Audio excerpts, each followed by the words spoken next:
Ungkap kasus korupsi proyek 5 miliar, Kejaksaan Negeri Takengon geledah kantor Dinas Pendidikan dan Kebudayaan Kabupaten Aceh Tengah. Penggeledahan tersebut untuk mencari data dan dokumen terkait proyek pengadaan alat permainan edukasi TK PAUD se-Kabupaten Aceh Tengah tahun anggaran 2019. Kantor Dinas Pendidikan dan Kebudayaan Kabupaten Aceh Tengah digeledah tim tindak pidana khusus Kejaksaan Negeri Takengon. Pihak Kejaksaan mengatakan penggeledahan tersebut dilakukan untuk mencari dokumen guna melengkapi berkas penyidikan atas dugaan kasus korupsi pada kegiatan pengadaan alat permainan edukasi pada tahun 2019 dengan pagu anggaran mencapai 5 miliar rupiah yang diperuntukkan bagi TK dan PAUD se-Kabupaten Aceh Tengah.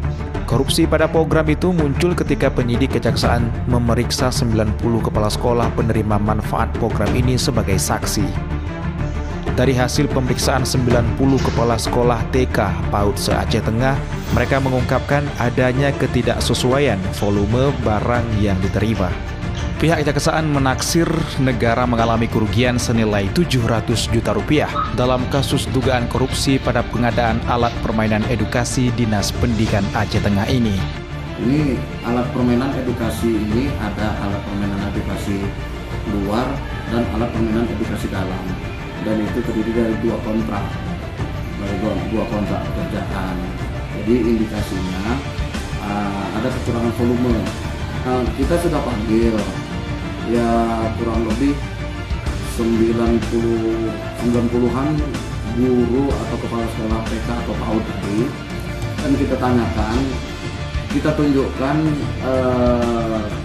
kontraknya, apakah alat-alat ini lengkap yang diterima oleh guru atau kepala sekolah tadi, dan mereka menyatakan ada beberapa yang tidak lengkap.